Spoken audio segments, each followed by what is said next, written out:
Hi, I'm António. Welcome to EDP, where innovation meets energy.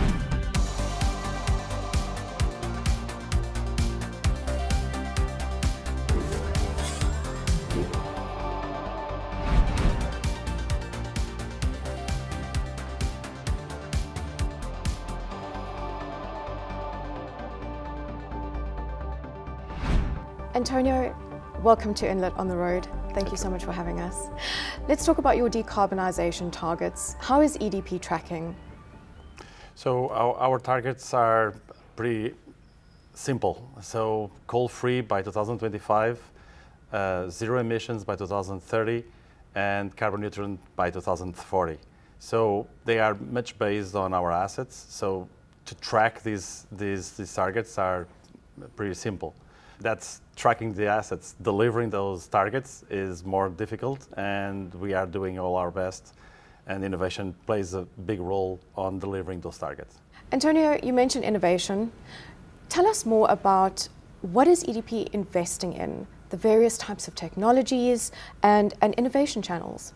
I think it's very interesting that you mentioned technologies, because we don't focus on technologies. We focus on solving problems of the energy transition. So we are always starting from the problem, and then technology is just an enabler of the solution of the problem. It's actually very interesting to think that 75% of the emissions are actually covered by just 15 technologies. So there is a technology problem on the energy transition, but it's not the main problem of the energy transition. The main problem is just doing it. It's just the speed and scale of the transformation that we need to deliver. So EDP is going to invest 25 billion until 2026. A lot of this has to do in renewables. 18 billion are in renewables, mainly wind and solar. And 1 billion is going to be invested in TOTEX, in innovation. A big part is incremental, that is performed by the business units, because it's a question of competitiveness, it's a question of delivering the targets. And the other part is on non-incremental innovation. Now, we are focused and we invest in innovation in 3 areas. First, on internally incubating projects at our own to solve our own problems. Then through startups, where we have our innovation ecosystem that has 2 flagship programs. One is free electrons, where we partnered with more 6 utilities around the world to find out the coolest startups that we can work with them to incorporate their innovative solutions within our business units. And then we have the starter program that we run 3 times a year that are focused on renewables and hydrogen, grids, and the customer, where we also partner with startups to incorporate in our own business units. And then we have our corporate VC, where some of these utilities, we actually invest on them because we truly believe on their solutions. And we have currently 39 startups in our portfolio. António, talk to us a little bit about some of the challenges that you encounter, because it's great to talk innovation, but there are clearly hurdles to overcome. Yeah, we are always talking about the energy transition, right? And I don't think that sometimes we really get a real grasp of what we are talking about. It took us 220 years since the Industrial Revolution to be where we are today in terms of our energy infrastructure. Now, the energy transition is basically, in 30 years, redoing completely our energy infrastructure with 2 more billion people. So, in fact, it would be much better if we were talking, instead of saying energy transition, we say energy revolution, because that's the case. And that provides a lot of challenges. One of the challenges is simply speed and scale. I mean, just doing what we have to do is hard. The world needs to triple the amount of renewables by 2030. The only region that actually is delivering on this is China. Europe and US are lagging behind this challenge. The other challenge is the question of supply chain.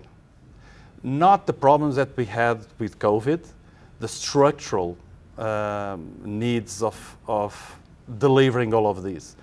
Because a mine takes 15 years to be developed, and the energy transition is 6 times more intensive in minerals than our previous energy infrastructure. So that's a challenge, the supply chain.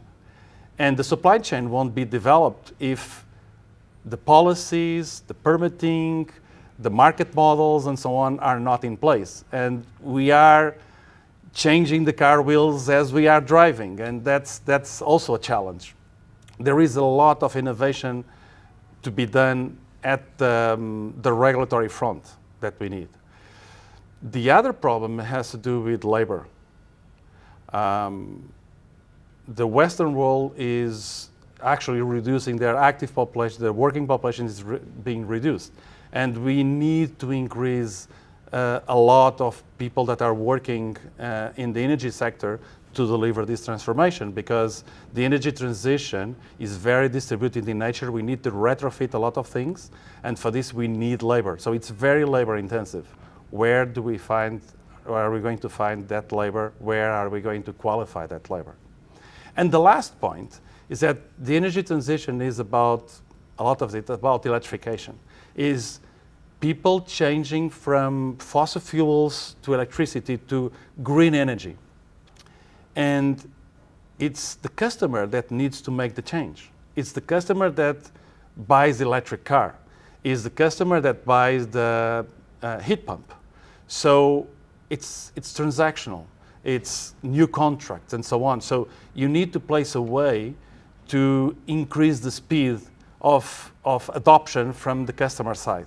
And that creates this challenge on how to speed up the decisions of customers. So the transactionality of the energy transaction is also a challenge that we need to face.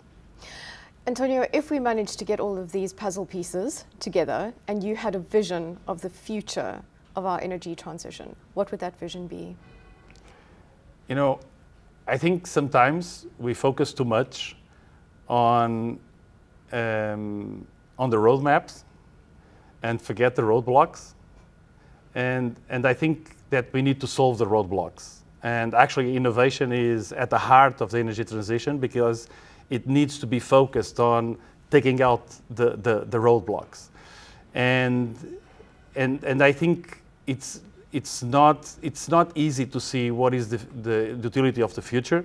What I think is important is that the utilities need to realize that the future is going to be much different from where we are today.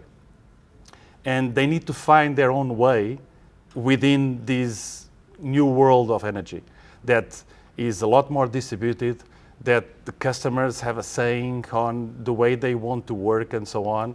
A lot of the assets are actually in the customer premises, and this is very new. So we need to find our own way to do this, and innovation plays a very important role on delivering this future of utility. Indeed. Antonio, thank you so much for sharing your insights with us. EDP will be at Enlit Europe in Milan. For more of these insights, join us there.